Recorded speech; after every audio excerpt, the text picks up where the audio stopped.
Our hearts beat to the city streets. We began.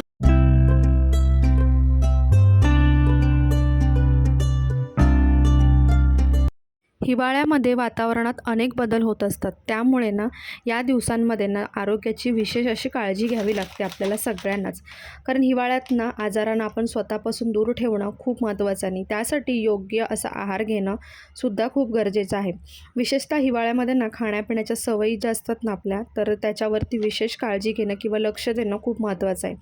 कारण कित्येक प्रकारच्या आजारांची लागण न होण्याची ते शक्यता असते.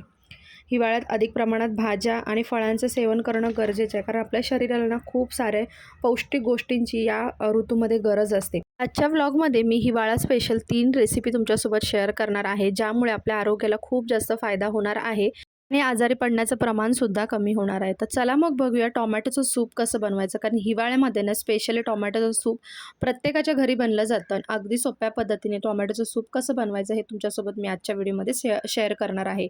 टोमॅटोच्या सूपमध्ये ना vitamin A, vitamin C, vitamin K, त्याचबरोबर व्हिटॅमिन ई आणि खनिजे, त्याचबरोबर अँटीऑक्सिडंट भरपूर प्रमाणात असतं आणि हिवाळ्यामध्ये तंदुरुस्त निरोगी राहण्यासाठी आपल्याला या सगळ्या गोष्टींना खूप जास्त फायदेशीर ठरतात.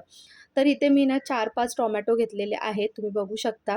आणि ते छान धुवून घेतलेत. त्यांना मध्ये कट करायचं, म्हणजे कट मारायचा, ज्याच्यामुळे ना त्याची सालं जी आहेत ती इझिली निघतील.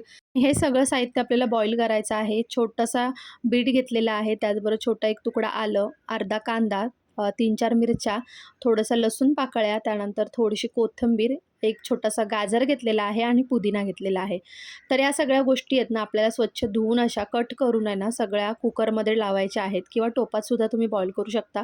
कुकरमध्ये केलं तर लगेच झटपट होऊन जातात आणि ना अशा प्रकारे ना कट मारला ना टोमॅटोना तर सालं जी आहे ते इझिली निघून जातात. आपल्याला कोणतीही एक्स्ट्रा मेहनत करण्याची गरज लागत नाही.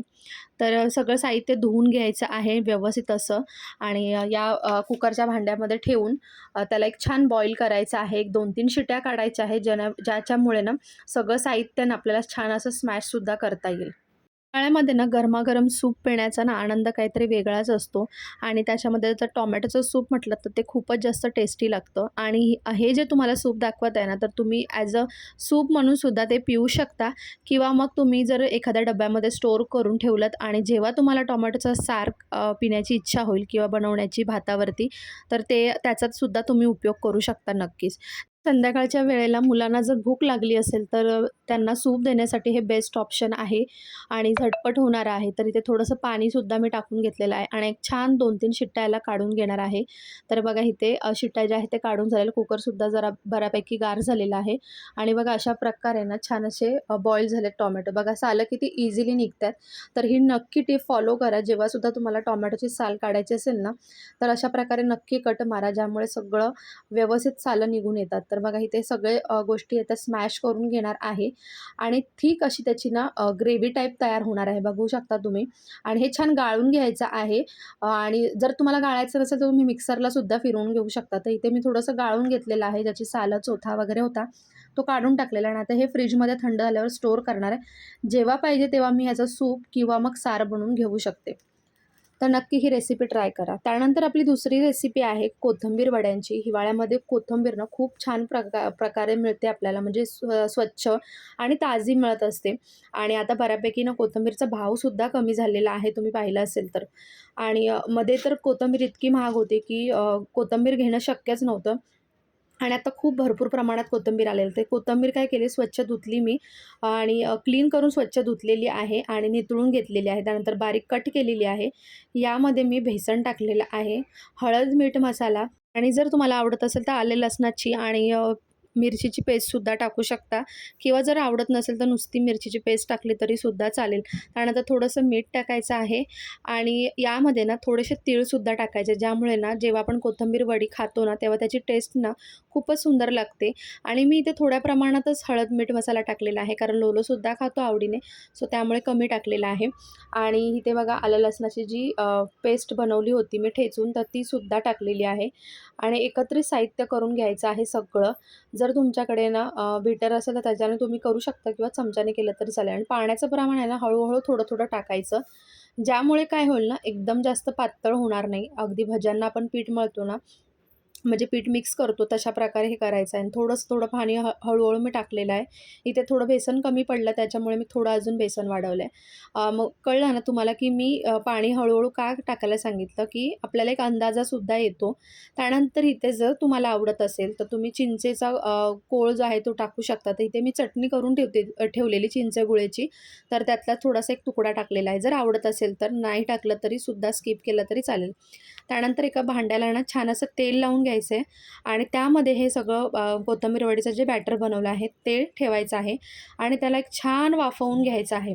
आणि एक टूथपिकच्या साहाय्याने ना एक 10-15 मिनटं वाफवल्यानंतर टूथपिक टाकून बघायचं आहे. जर टूथपिकला कोथिंबीर वडीचं बॅटर चिटकलं नाही, म्हणजे कोथिंबीर वडी जी आपली आहे ती छान स्टीम झालेली आहे.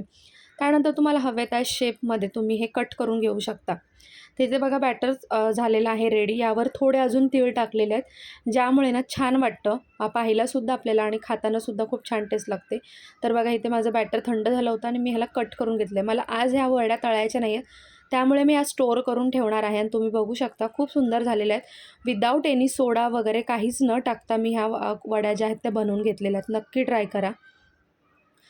त्यानंतर आपली नेक्स्ट रेसिपी जी आहे ते दुधीचा हलवा. तर बऱ्यापैकी ना बाजारात दुधीसुद्धा खूप फ्रेश मिळत आहे. तर मी हलवा बनवण्यासाठी स्पेशली दुधी आणली होती आणि घरी आमच्या ना दुधीची भाजी इतकी खाल्ली जात नाही आणि मला असं वाटतं बऱ्याच जणांच्या घरी ना मुलं किंवा मोठी माणसंसुद्धा अगदी दुधीची भाजी खायला खूप कंटाळा करतात. तर पर्सनली सांगायचं झालं तर मलासुद्धा दुधी अजिबात आवडत नाही. पण ह्याच्यामध्ये जितकं विटॅमिन्स आहेत त्या आपल्या शरीरासाठी खूप जास्त गरजेचं आहेत. त्याचबरोबर हे कफनाशकसुद्धा आहे. तर थंडीमध्ये खाल्ल्यामुळे ना कफ दोष ज्याला असतो ना त्याचं प्रमाणसुद्धा कमी होतं. त्यामुळे मग मी काय करते ना ती वालाच्या भाजीमध्ये किंवा मग डाळीमध्ये किंवा मग अशा प्रकारे हलवा बनवून आहे ना दुधी आपल्या शरीरात जावं यासाठी प्रयत्न करत असते. तर इथे तूप घेतलेलं आहे थोडंसं. त्यानंतर किसलेलं जे दुधी आहे तो टाकला आहे आणि छान भाजून घ्यायचं आहे. पाणी थोडंसं त्याचं सुकेपर्यंत छान भाजायचं आहे. आणि दुधी जेव्हा किसतो ना आपण तर लगेच आपण त्या कढईत टाकायचं आहे. जर वाट बघत तुम्ही बसलात ठेवली थोड्या वेळ तर ती लगेच काळी पडते आणि त्याची टेस्टसुद्धा खराब होते आणि टेक्स्चरसुद्धा. तर इथे मी थोडी साखर टाकून घेतलेली आहे. साखर तुम्ही तुमच्या आवडीनुसार टाकू शकता, जितकी तुम्हाला हवी आहे गोड. दुधी हलवा जितका हवा आहे तेवढा गोड तुम्ही करू शकता. तर इथे थोड्या प्रमाणात घातलेले आहेत. पूर्ण ना एक दुधी हलव्याचा म्हणजे एक दुधी हलवा पूर्ण होता ना तो मी इथे किसून घेतलेला. तर त्याचा हलवा बघा इतक्या प्रमाणात झालेला आहे. जर तुम्हाला जास्त माणसांना बनवायचं असेल तर 2 तुम्ही घेऊ शकता. त्यानंतर इथे ना मी वेलची पूड जी बनवून ठेवली होती तीसुद्धा टाकलेली आहे. तुम्ही अगदी फ्रेशसुद्धा बनवू शकता आणि तीसुद्धा वापरू शकता. त्याच्याने सुद्धा खूप छान टेस्ट लागते. आणि एकदा व्यवस्थित असा हलवा आपला झाला ना त्यानंतर दुधाची मलाई असेल जर तुमच्याकडे ती टाकू शकता किंवा खवा टाकलात तरी चालेल, ज्याला आपण मावा वगैरेसुद्धा म्हणतो. तर इथे मावा माझ्याकडे थोडासा होता फ्रीजमध्ये, सो मी तो टाकलेला आहे आणि यामुळे सुद्धा टेस्ट खूप छान लागते. आणि मावा जो आहे तो तुम्ही फ्रेशच घ्या. खूप दिवस आधीचा स्टोअर केलेला असेल तर नका घेऊ, त्याच्यामुळे ना टेस्ट जी आहे ती खराब होते. तर हा माझा रिसेंटलीच आणलेला होता, सो त्यामुळे मी तो टाकलेला आहे. इथे जर तुम्हाला हे नसेल टाकायचं तुम्ही मिल्कमेडसुद्धा टाकू शकता किंवा मग दुधाची जी मलाई येते साय येते तीसुद्धा टाकू शकता. त्यानंतर फायनली ड्रायफ्रूट्स टाकून घ्यायचे आहेत आणि अशा प्रकारे आपला दुधी हलवा जो आहे तो रेडी झालेला आहे. तर या रेसिपीनं तुम्ही नक्की या थंडीमध्ये ट्राय करा. खूप छान छान रेसिपी आहेत आणि त्याचबरोबर ना आपल्या शरीराला खूप सारे विटॅमिन्स देणाऱ्यासुद्धा आहेत आणि निरोगी राहण्यासाठी ना आपल्याला ह्या गोष्टी सगळ्या हेल्पसुद्धा करतात. तर हिवाळ्यामधल्या ह्या रेसिपी तुम्हाला कशा वाटल्या मला कॉमेंट सेक्शनमध्ये जरूर सांगा. आणि जर आवडलं असेल तर व्हिडिओला लाईक आणि चॅनलला सबस्क्राईब करायला विसरू नका. आणि चला मग आता मी हलव्याचा आनंद घेते.